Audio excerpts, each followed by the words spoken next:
I want to start this journey with a terrifying truth that nobody ever taught you in school. Every single time you open your mouth, you are not just making sound. You are burning your own life force to print a new layer of reality. In the mystical traditions of the East, there is a saying that one word becomes the prophecy and speech becomes the law. We treat words like they are cheap. We chatter all day long. We complain about the terrible weather. We gossip about famous people we will never meet. We scream at the traffic during our morning commute. We think that once the sound fades into the air, the words are gone forever. But what if I told you that words never disappear? What if I told you that every single sentence you speak is a physical object made of dense energy that you just gave birth to? Let us look at the biology of this phenomenon first. Have you ever noticed that after a day of talking non-stop, you feel completely drained? You feel more tired than if you had run a mile. Why is that? It is because speaking is expensive. In ancient metaphysics, a human being is powered by a holy trinity of energy. These are called the Jing, the Qi, and the Shen. You can translate these as the essence, the breath, and the spirit. These are your three internal batteries. When you speak, you are fusing these three energies together to project a sound wave. You are literally taking a piece of your spirit, wrapping it in your breath, and shooting it out of your body. So every word is an energy packet. Think of it like a seed. When you say something casual like, "Oh, the weather is nice today," you are planting a small, weak seed. It might not grow because it does not have much power behind it. But here is where it gets dangerous.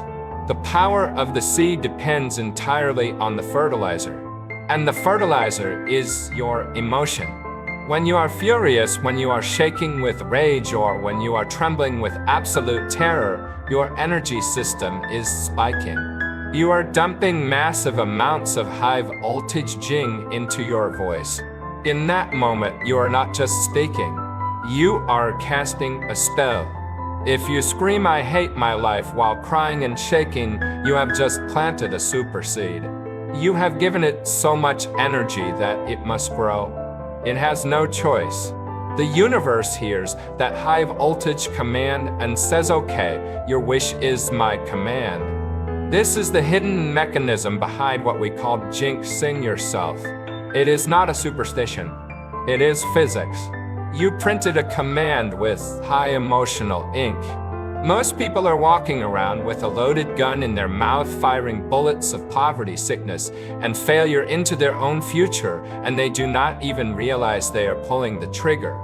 But do not just take my word for it. History is full of evidence. There are cases where words were charged with so much focused intent that they did not just ruin a day, they sank ships and killed empires. To understand the true lethality of words, we have to look at the most famous cursed object in human history.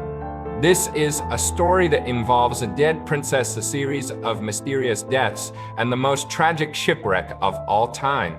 Imagine for a moment that you are an archaeologist in the late 19th century. You believe in science. You believe in facts.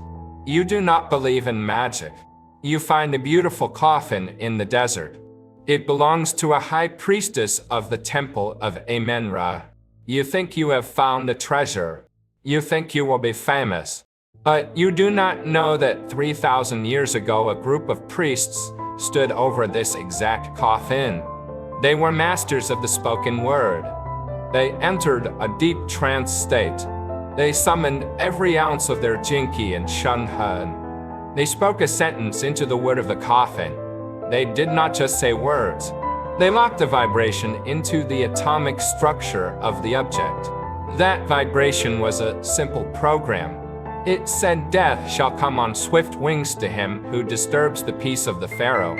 The first man who bought the coffin walked into the desert and was never seen again. The second man was accidentally shot by his servant the next day and died in agony. The third man returned home to England to find that his entire bank account had been wiped out, and he shot himself in despair. Fourth man contracted a severe wasting illness and died within months. This was not a coincidence. This was a program executing its code. The seed that the priests planted 3,000 years ago was still growing. It was still hungry. It was about to board the most famous ship in history to claim its biggest victims yet. We have established that words are seeds and emotion is the fertilizer. Now I want to show you what happens when someone plants the seed with the highest possible voltage of emotion of a dying priestess protecting her eternal soul. This is the continuation of the story of the unlucky mummy and how its energy field grew strong enough to challenge the laws of probability. The coffin eventually made its way to England into the hands of a wealthy businessman. He was a man of commerce, not a man of superstition. He looked at the artifact as an investment. But energy does not care about your investment portfolio. The moment the object entered his house, the atmosphere shifted. 3 of his family members were injured in a bizarre road accident within the same week. For no logical reason, a fire broke out in the basement of his mansion. It was as if the presence of the object was heating up the air around it, creating friction with the reality of the home. Terrified and financially ruined, the businessman donated the coffin to the British Museum. You would think a museum is a safe place. It is a fortress of rationality and science. It is where we categorize and label history, but you cannot label energy. The night the mummy arrived, the museum guard heard frantic banging and sobbing coming from the empty coffin. It was not a physical sound, it was a psychic projection. The next morning, a photographer tried to take a picture of the face of the coffin. When he developed the film in his darkroom, he did not see the painted wooden mask of a woman. He saw a living human face twisted in a scream of pure rage. The photographer went home, locked his door, and shot himself in the head. What was happening here? These were not random accidents. This was the decree effect in action. Thousands of years ago, the priests who buried this princess did not just dig a hole. They performed a ritual. They gathered their life force trinity, their essence, breath, and spirit, and they reached a state of absolute focus trance. They spoke specific words over the body. They programmed the object. They created a standing wave of energy that acted like a security system. This was not just a sentence. It was a code written into the fabric of reality. Because it was fueled by the intense collective power of high-level priests, the battery of that spell lasted for 3,000 years. It was still running. It was still executing the code. But the energy of the curse was growing. It was feeding on the fear of everyone who touched it. It needed a bigger stage. It needed a grand finale. In the year 1912, an American millionaire who did not believe in curses decided to buy this artifact and ship it to New York. He was a man of the new century. He believed in steel and steam and progress. He wanted the best transport money could buy. He chose a brand new ship. A ship that the world claimed was unsinkable. A ship that was a monument to human arrogance. Now we must pause and look at the energy of the ship itself. The name Titanic was not chosen at random. It comes from the Greek mythology of the Titans. The Titans were a race of giants who dared to challenge the gods. They were powerful and proud, but they were ultimately destroyed and cast down into the depths of the earth. By naming the ship Titanic, the builders were unknowingly tapping into an ancient archetype of hubris and destruction. They were planting a seed of arrogance before the keel was even laid. Then they made the fatal mistake. They declared it unsinkable. This is what we call a negative prayer. In the realm of energy, when you make an absolute statement like God himself could not sink this ship, you are creating a massive potential for irony. The universe operates on balance. If you push too hard with arrogance, the universe pushes back with disaster.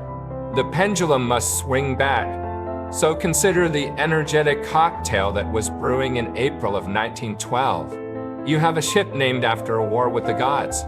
You have a captain ignoring warnings because of pride.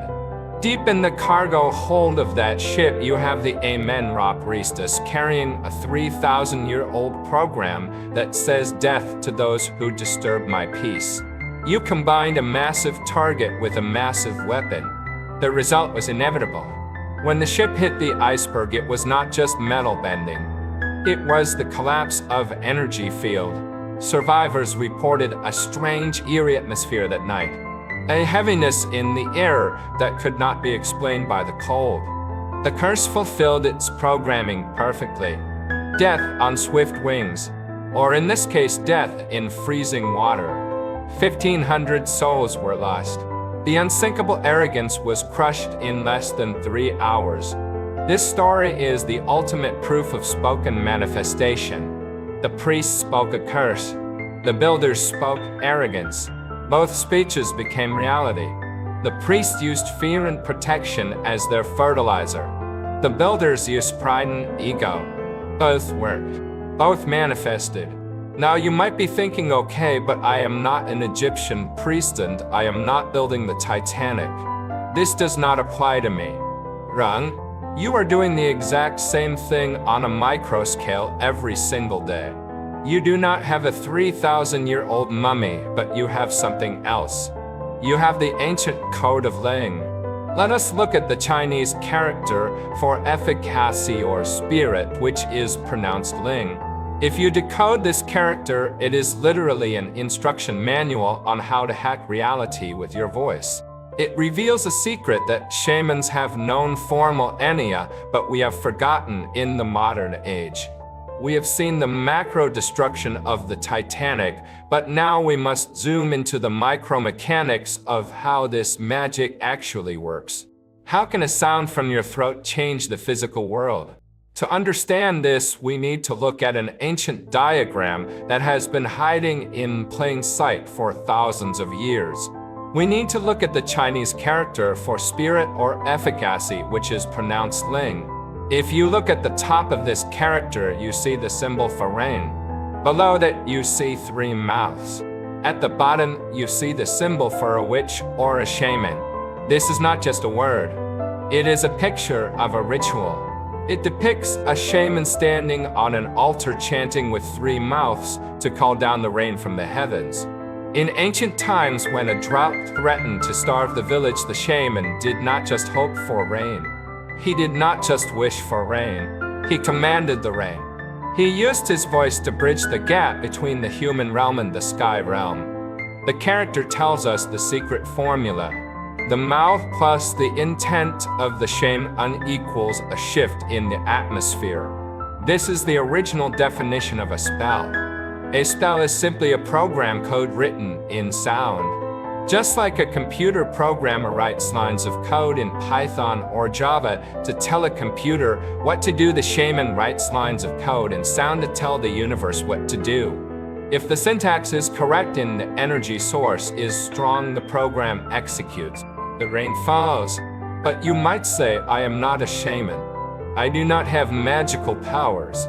And this is where you are wrong. You are a walking tower of power. You possess the same machinery that the ancients did.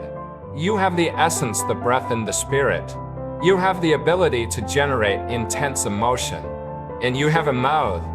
Every time you speak, you are acting as the shaman of your own life. You are constantly coding your own reality. But most of us are teargrammers. We are writing buggy, destructive code. Think about the phrases you use every day. I am dying of hunger. This job is killing me. So broke it is a joke. I will never find love. These are not jokes. These are commands. When you say I am dying of hunger, your subconscious mind does not know you are being dramatic. It takes the command literally. It begins to shut down your vitality. It begins to align you with the frequency of death and scarcity. When you say, I am broke, you are signing a contract with poverty. You are telling the universe that your identity is broke. The universe dutifully arranges your life to keep you broke. We call this negative prayer. You are praying for what you do not want. You are using your God-given power of creation to build a prison for yourself. There is a concept in quantum physics called the observer effect. It states that the act of observing a particle changes its behavior. Speech is the ultimate form of observation. When you speak about something, you are collapsing the wave function. You are freezing a possibility into a reality. If you wake up in the morning and say today is going to be a terrible day, you have just collapsed the wave function of the day into a terrible outcome. You have set the filter of your reticular activating system to look for pain, to look for annoyance, to look for failure. You will find it. You will find exactly what you ordered. But the reverse is also true. This is the secret that the successful elite use. They practice what we can call the decree. They do not describe reality, they prescribe reality. Look at a man like Conor McGregor, the fighter. Long before he was a champion, long before he had millions of dollars, he was driving a beat-up car and living on welfare. But if you listen to his old interviews, he was not talking about being poor. He was talking about being the champion. He was saying, I will be the greatest. He was not predicting the future. He was scripting it. He was using his mouth to overwrite his current reality. He was using the Linkard. He had the intent, the shaman. He used his voice, the mouths, and eventually the abundance, the rain fell down on him.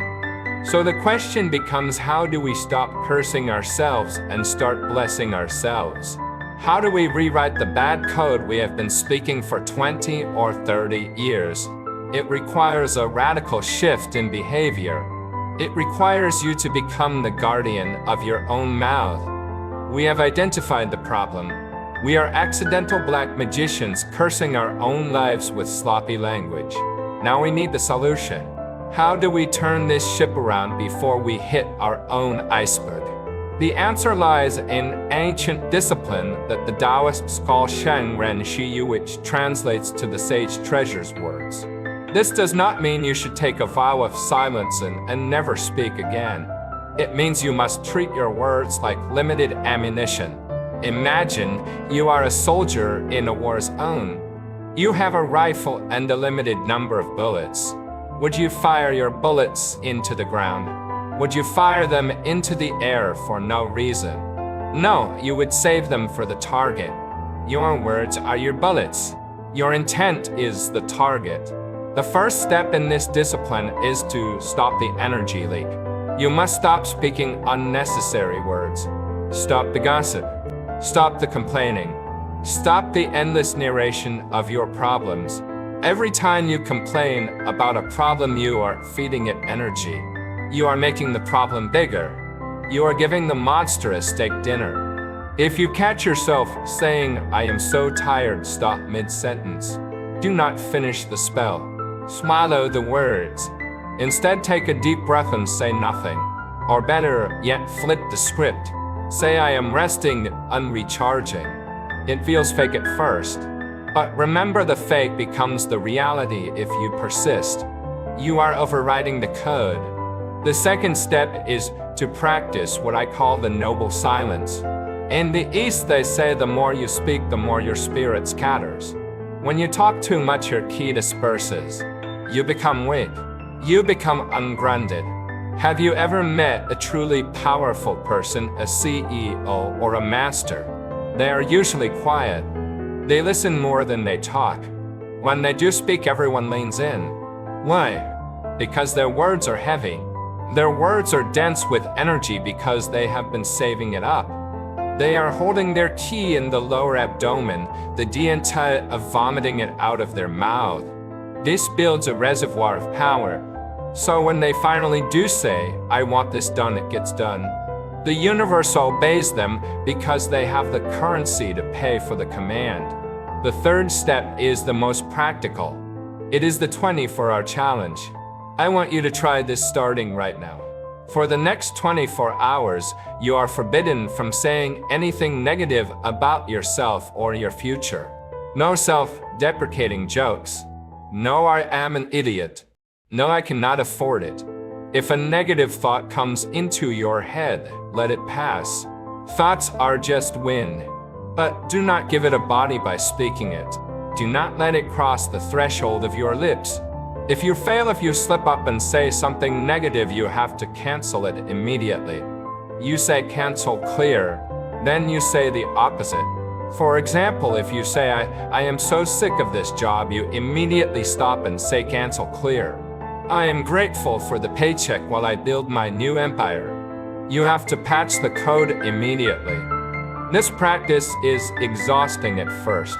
You will realize how addicted you are to negativity. You will realize that 80% of your conversation is just complaining. It is shocking. But if you stick with it, you will feel a physical shift in your body. You will feel your energy returning. You will feel your eyes getting brighter. You will feel the Jin Qi and Shen accumulating in your system. You are patching the holes in your bucket. You are preparing your vessel to hold the rain when it finally falls. But there is one final level to this practice. It is not just about stopping the bad. It is about actively creating the good. It is about using your voice as a tool of construction rather than destruction. This is where we move from defense to offense. This is where we learn to speak the golden words. This brings us to the ultimate level of the game. Once you have stopped the leaks and gathered your power, you are ready to plant the golden seeds. This is not about positive thinking. This is about authoritative declaration. You must learn to speak to your reality not as a victim begging for a crumb, but as a captain giving an order. The universe does not respond to begging. It responds to resonance and authority. Instead of saying, I hope I can pay my bills, you say, wealth flows to me easily. Instead of saying, I wish I could find love, you say, I am ready for a divine partnership. Instead of saying, I hope I do not get sick, you say, my body is a fortress of health. Feel the difference in the vibration. The first set is weak. It implies lack. The second set is strong. It implies possession. You are speaking from the end result. You are telling the quantum field that the event has already happened energetically and now it must manifest physically. This is the secret of the ancient priests. They did not hope, they decreed. When they cursed the tomb, they did not say, please do not rob this grave. They said, death shall come. It was a statement of fact. You must bring that same certainty to your own life. Now I want you to think back to the story of the Titanic. Think about the energy of arrogance versus the energy of protection. You have a choice. You can be the builder who speaks with ego and invites disaster, or you can be the conscious architect who speaks with intent and builds a life of safety and abundance. Your mouth is the rudder of your ship. If you keep turning the rudder towards the rocks by talking about your problems, you will hit the rocks. It is inevitable. But if you grab the wheel and steer towards the open ocean by speaking of your vision, you will reach the destination. So here is your mission. From this moment on, treat every word like a diamond. Do not throw them in the mud. Speak only what you want to see grow. If you want a garden of roses, do not plant weeds. If you want a life of victory, do not speak of defeat. You are a magician. You have always been a magician. You just forgot you had the wand. The wand is your tongue. The spell is your sentence. The magic is your emotion. Wake up to this power. Stop being the victim of your own sloppy coding. Become the master programmer. Go out there today and speak your world into existence.